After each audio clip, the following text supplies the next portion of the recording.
जय हिंद, वंदे मातरम। प्यारे भाइयों बहनों, स्वागत है आपका आपके चैनल जनमानस कला। इस पे दिख रहा है नोट्स पब्लिकेशन।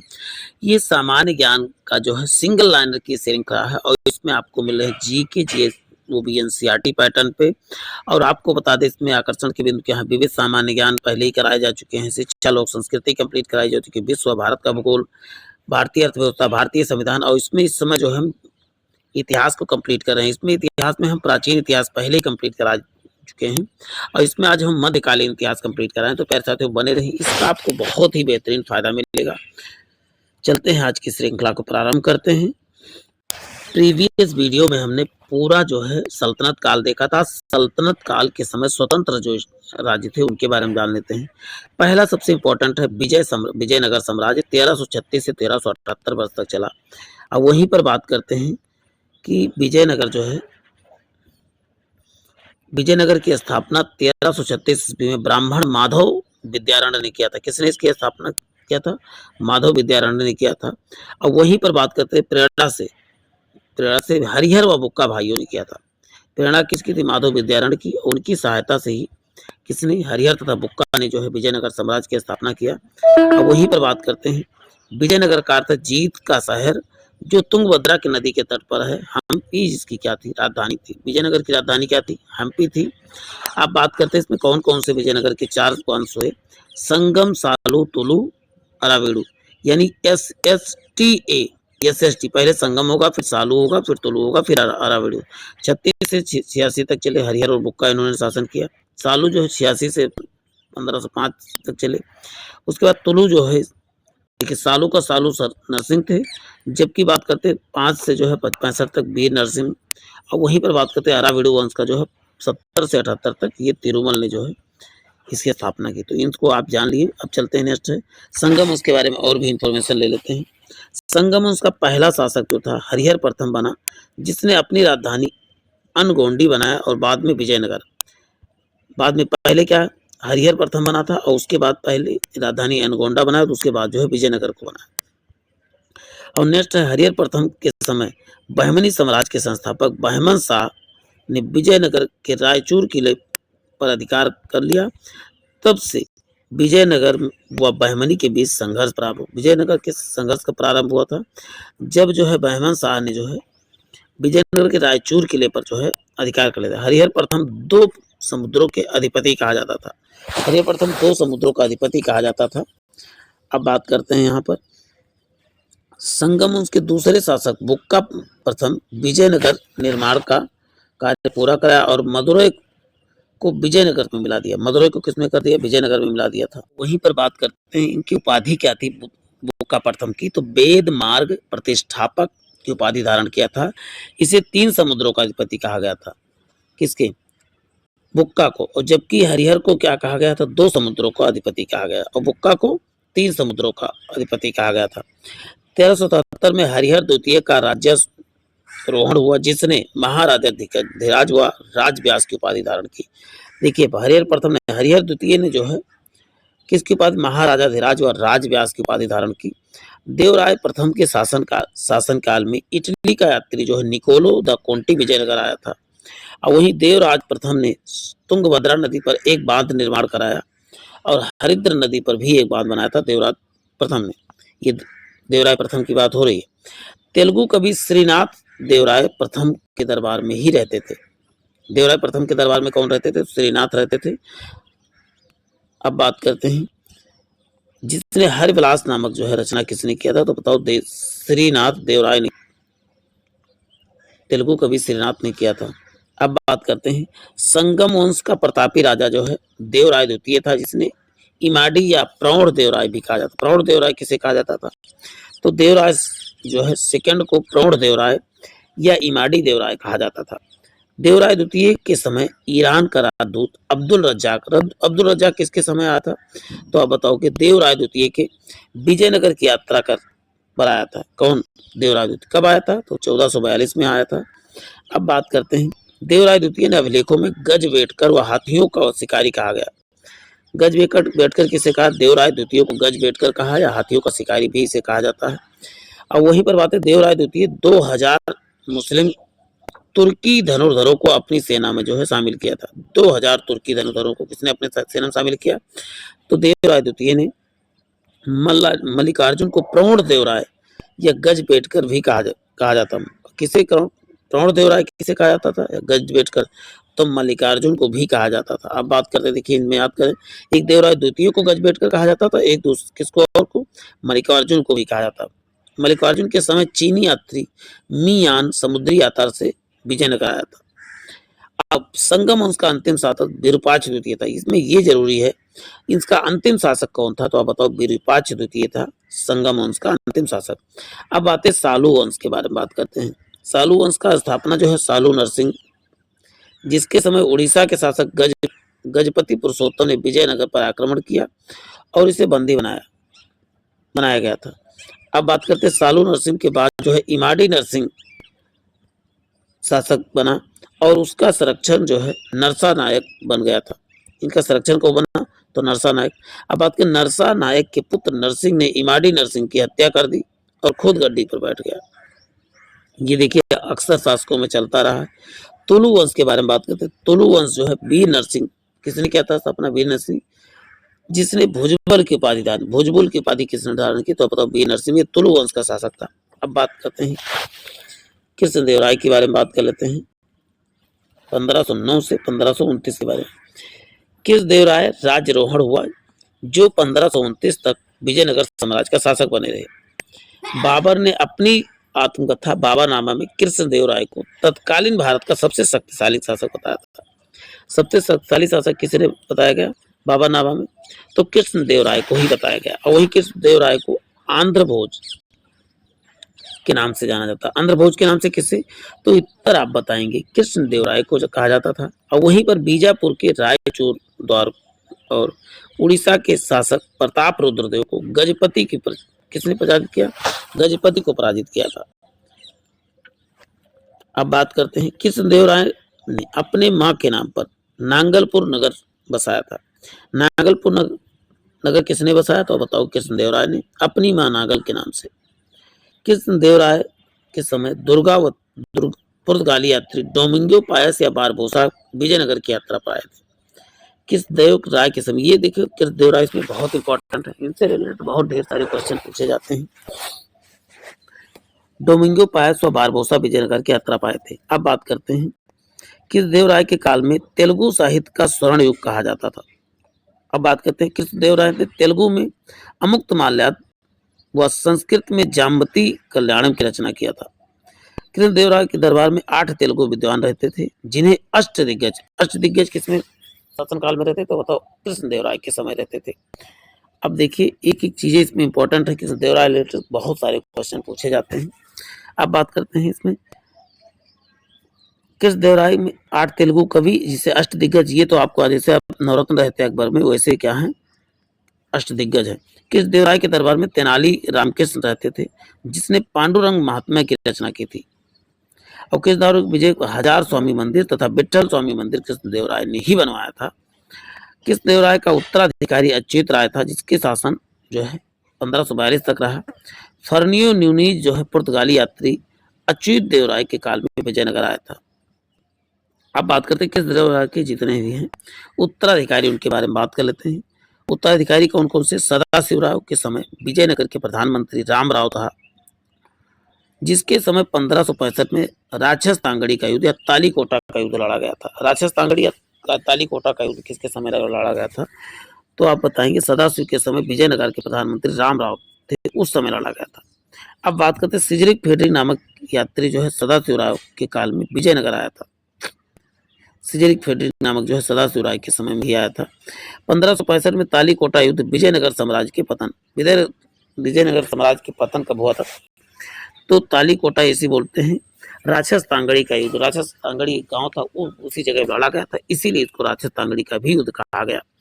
अब राक्षस तांगड़ी युद्ध में 3 सेनाओं के संघ का नेतृत्व अली आदिल शाह कर रहा था और विजयनगर का नेतृत्व राम राय कर रहे थे। अब तालीकोटा युद्ध जो है 4 मुस्लिम राज्य जैसे बीजापुर, अहमदनगर और गोलकुंडा व बीदर शामिल हुए थे, जबकि बरार इसमें शामिल नहीं हुआ था। 4 राज्य शामिल हुए थे। अब बात करते हैं और विजयनगर की इसमें हार हुई थी। अब बात करते हैं अरावेडु वंश। अरावेडु वंश के बारे में बात करते हैं। अरावेडु वंश का स्थापना तिरुमल ने की थी, जिसकी राजधानी पेनकोंडा थी। इस वंश के शक्तिशाली शासक जो है वेंकट द्वितीय था, जिसने अपनी राजधानी चंद्रगिरी बनाई थी। अब देखिए इसमें ज्यादा नहीं देखिए, इसके बाद हम बहमनी वंश देखेंगे और विजयनगर के सम्राट पटाली देखेंगे और उसके साथ जो है कश्मीर, मेवाड़ और इन सबको देखेंगे और उसके बाद स्वतंत्र प्रांतीय राज्यों के बाद देखेंगे। तो बने रहें, ज़्यादा नहीं, एक पेज और आप डिस्कस करेंगे और 10 मिनट और लगेगा, तो बने रहें।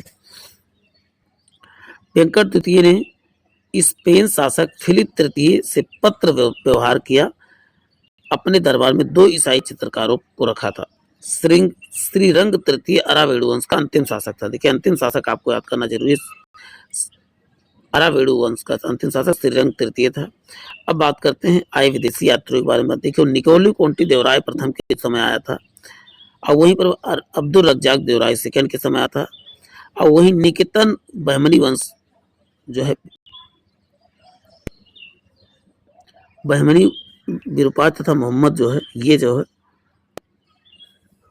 थर्ड के समय आए थे। अब बात करते हैं बारबोसा जो है कृष्ण देवराय के समय, जबकि डियोमेस पायस जो है कृष्ण देवराय, नुनीज जो है अच्युत राय के समय आया था। अब बात करते हैं विजयनगर साम्राज्य की शासन प्रणाली। विजयनगर के राजा सामान्यतः राय कहा जाता था और प्रधानमंत्री को प्रधानमंत्री महाप्रधानी कहा जाता था। प्रशासन की सबसे छोटी इकाई जो है उर या ग्राम होती थी और बड़ी इकाई क्या थी, प्रांत या मंडल होती। बड़ी इकाई क्या है, प्रांत या मंडल। जिला का कोट्टम या वलनाडु कहा जाता था, जो नाडु में विभक्त होता था। जिला को क्या कहता था, कोट्टम या वलनाडु, जो वाडु में विभक्त होता था। विजयनगर शासन प्रणाली ग्राम स्तर पर आयंकर व्यवस्था प्रचलित थी। कौन सी आयंकर व्यवस्था थी, और वहीं पर बात करते हैं। और नायंगर व्यवस्था सैन्य शासन प्रांतीय स्तर पर थी। देखिए ग्राम स्तर तक आयंगर व्यवस्था, जबकि कहते हैं नायंगर व्यवस्था जो सैन्य संगठन के प्रांतीय स्तर पर संबंधित थी। विजयनगर में भू राजस्व व्यवस्था को शिष्ट कहा जाता था। भू राजस्व व्यवस्था को विजयनगर में शिष्ट कहा जाता था। वहीं विजयनगर साम्राज्य में विवाह कर लिया जाता था, जिसे कृष्ण देवराय ने समाप्त किया, लेकिन विधवा विवाह कर मुक्त कर दिया। आप बात करते हैं विजयनगर को मुद्रा पैगोडा और बहमनी की मुद्रा हूड़ थी।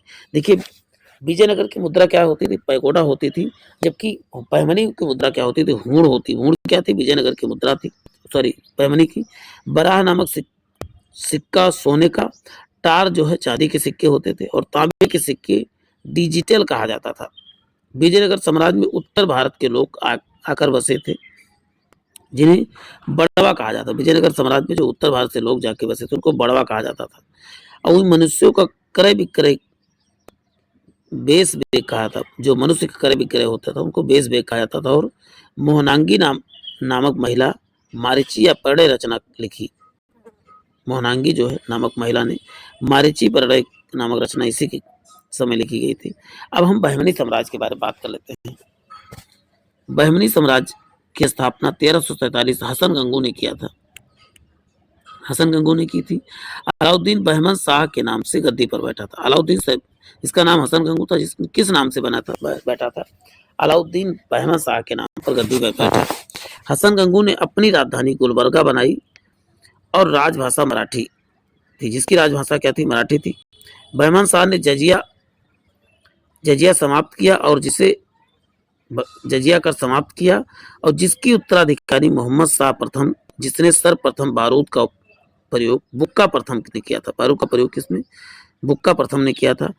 सोनार की बेटी का युद्ध बहमनी वंश के फिरोज शाह व देवराय प्रथम के बीच हुआ, जिसने देवराय की क्या हुई थी, हार हुई थी। देवराय की हार हुई। सोनार की बेटी का युद्ध जो है बहमनी वंश तथा फिरोज व देवराय के प्रथम के बीच देवराय की इसमें हार हुई थी। 1470 में जो है निकेतन बहमनी साम्राज्य में आया और जिस समय वह उस समय शासक तो मोहम्मद तृतीय हुआ करता था। निकेतन किसके समय आया था, मोहम्मद तृतीय के। अब बात करते हैं, देखिए इसमें बहमनी शासक हुमायूं को जालिम और दक्कन का नीरो की उपाधि दी गई थी, जिसका प्रधानमंत्री महमूद गवा था। देखिए बहमनी शासक हुमायूं को जो है जालिम या दक्कन का नीरो कहा गया था। महमूद गवा ने रियाज उल इसा और दीवाने अस्र नामक ग्रंथों की रचना की। महमूद गवा ने किस चीज की रचना किया था, तो रियाज उल ईसा तथा दीवाने असर की नामक ग्रंथ की रचना किया। अब बात करते हैं बहमनी वंश का अंतिम शासक कलीमुल्लाह था। कौन था? कलीमुल्लाह था। बहमनी साम्राज्य के 18 शासक हुए, जिसके बाद 5 स्वतंत्र राज्य बंट गए। कितने? 5 स्वतंत्र राज्यों में बंट गए थे। 18 शासक हुए और 5 स्वतंत्र राज्यों में बंट गए। बहमनी साम्राज्य के प्रांतों को को तरफों कहा जाता, प्रांत को तरफों कहा जाता था, और सुल्तान की महल की रक्षा के लिए साखे खेल नामक सैनिक दल होता था। साखे खेल नामक सैनिक होता था। 1574 ईस्वी में बरार अहमद नगर ने हड़प लिया। बरार किसने? अहमदनगर ने हड़प लिया था। अब बात करते हैं बहमनी साम्राज्य में 1489 ईस्वी में बीजापुर अलग हुआ। इसमें आदिल शाह वंश का स्थापना यूसुफ आदिल शाह ने जिसकी राजधानी नौरजपुर बनाई गई। बहमनी साम्राज्य की स्थापना 1490 ईस्वी में अहमदनगर से अलग हुआ, जिसमें निजाम शाही वंश की स्थापना मलिक अहमद ने की थी। अब अहमदनगर में चांद बीबी का शासन रहा उस समय। अहमदनगर में किसका था? चांद बीबी का शासन था। अब बात करते हैं बहमनी साम्राज्य 1512 ईस्वी में गोलकोंडा अलग हुआ। इसमें कुतुब शाही वंश की स्थापना कुली कुतुब शाह ने किया था। किसने? कुली कुतुब शाह ने। कुतुब शाही वंश का मोहम्मद कुली शासक को हैदराबाद के नगर का संस्थापक माना जाता है, जो अकबर के समकालीन था। कुली कुतुब शाह का शासन जो मोहम्मद कुली के साथ था, वो हैदराबाद का संस्थापक माना जाता है। कुली कुतुब शाह को अकबर का समकालीन था। बहमनी साम्राज्य के सबसे बाद में 1526 में बीदर अलग हुआ, जहां पर बीदर शाही वंश की स्थापना अमीर अली बरीद ने किया था। दक्कन का लोमड़ी किसे कहा जाता? अमीर अली बरीद को कहा जाता था। अब इसका विभाजन देखिए कैसे हुआ था। बरार का जो है इमाद शाही वंश हुआ 1484 में। बीजापुर का आदिल वंश ने ले लिया 1489 में। अहमदनगर को जो है निजाम शाही ने 1490 में। गोलकोंडा को कुतुब शाही ने जो है 1512 में। बीदर ने जो है बरीद शाही ने। तो इनका आप स्क्रीनशॉट 5 साम्राज्य जो है बहमनी के ये कौन थे। आप स्वतंत्र राज्य के बारे में बात करेंगे, उसके बाद जो है इसमें हम जो है भारत में सूफी आंदोलन को देख लेंगे, उसके बाद भक्ति आंदोलन होगा। ये इन सबकी चर्चा करने के साथ साथ हम जो है अब नेक्स्ट देखिए, अहमद शाह प्रथम ने 1413 में अहमदाबाद की स्थापना किया और हिंदुओं पर कौन लगा? जजिया कर लगा दिया। किसने? अहमद शाह प्रथम ने। ओडिशा के कोणार्क मंदिर सूर्य मंदिर पर गंगवंशीय नरसिंह ने देव ने प्रथम ने बनवाया, जिसे ब्लैक पैगोडा कहा जाता था। किसने बनवाया था? नरसिंह देव प्रथम ने जो है कोणार्क सूर्य मंदिर का निर्माण करा। अब बात करते हैं जौनपुर की। जौनपुर की स्थापना फिरोज शाह तुगलक ने अपने बड़े भाई जौना खां की स्मृति में गोमती नदी के तट पर बनवाया था। जौनपुर किस नदी के तट पर? गोमती नदी के तट पर है। जौनपुर में स्वतंत्र सरकी वंश की स्थापना मलिक सरवर या ख्वाजा जहां ने 1395 ईस्वी में करवाया था। सरकी वंश की स्थापना जो है इब्राहिम शाह सरकी था, जो 1402 ईस्वी में सिराजे हिंद की उपाधि के नाम से गद्दी पर बैठा। इब्राहिम के समय जो है स्थापत्य के विकास के कारण जौनपुर का भारत का सिराज, जौनपुर को क्या कहा जाता था? स्थापत्य कला का भारत का सिराज कहा गया। इब्राहिम समय के समय जो स्थापत्य कला विकसित थी, इसी कारण से भारत का सिराज कहा गया। अब नेक्स्ट बात करते हैं इसमें, इब्राहिम शाह ने जौनपुर में अटाला मस्जिद का निर्माण करवाया। अटाला मस्जिद का निर्माण किसने करवाया था? तो आप बताएंगे। इब्राहिम शाह ने। कहाँ पर है? तो जौनपुर में है। 1430 में झाझरी मस्जिद का भी निर्माण करवाया। ये भी कहाँ पर है? जौनपुर में ही है। इब्राहिम शाह के बेटे महमूद शाह ने जौनपुर में लाल दरवाजा मस्जिद का निर्माण करवाया। इन सबको जो स्थापत्य कला से क्वेश्चन अक्सर पूछे जाते हैं, आपने देखा होगा। जौनपुर के अंतिम शासक हुसैन शाह को हराकर लोधी शासन बहलोल लोधी ने दिल्ली सल्तनत में इसको मिला दिया, जौनपुर को। अब बात करते हैं कश्मीर के बारे में बात कर लेते हैं। 1286 में सुहादेव ने कश्मीर के हिंदू राजवंश की स्थापना किया और सुहादेव के बाद उदयदेव कश्मीर का शासक बना और कुछ समय के लिए विधवा पत्नी कोटा ने भी शासन किया इसमें। कश्मीर के प्रथम मुस्लिम शासक जो है शमसुद्दीन शाहमीर था, जिसने इंद्रकोट को अपना राजधानी बनाया था। अब बात करते हैं शाहमीर वंश का प्रसिद्ध शासक जो है जैनुल आबदीन था, जिसे कश्मीर का अकबर कहा जाता। कश्मीर का अकबर किसे कहा जाता? तो बताओ। जैनुल आबदीन को कहा जाता था। जैनुल आबदीन जो है कश्मीर में जजिया कर समाप्त कर दिया और अलाउद्दीन खिलजी के तरह जो है बाजार नियंत्रण प्रणाली को भी लागू किया। अब बात करते हैं मेवाड़ राज्य के बारे में बात कर लेते हैं। मेवाड़ में गुहिलोत वंश की राजधानी नागदा थी और वहीं पर बात करते हैं राणा हमीर देव और मोहम्मद बिन तुगलक के समय मेवाड़ को स्वतंत्र करा दिया गया था और सिसोदिया वंश की स्थापना जो है चित्तौड़ ने बनवाई, स्थापना की और राजधानी क्या बनाया था, चित्तौड़ बनाई गई। अब बात करते हैं राणा कुंभा ने चित्तौड़ में विजय स्तंभ की स्थापना किसने किया, तो राणा कुंभा ने किया था। और कब किया था, 1448 में। अब बात करते हैं 1557 में खानवा का युद्ध बाबर तथा राणा संगा के बीच हुआ। अब बात करते हैं वहीं 1527 में हल्दी घाटी का युद्ध महाराणा प्रताप को अकबर द्वितीय के बीच हुआ था। अब देखो इसमें हम भारत में सूफी आंदोलन देखने वाले हैं, ज्यादा नहीं बचा, थोड़ा सा है सूफी और भक्ति आंदोलन।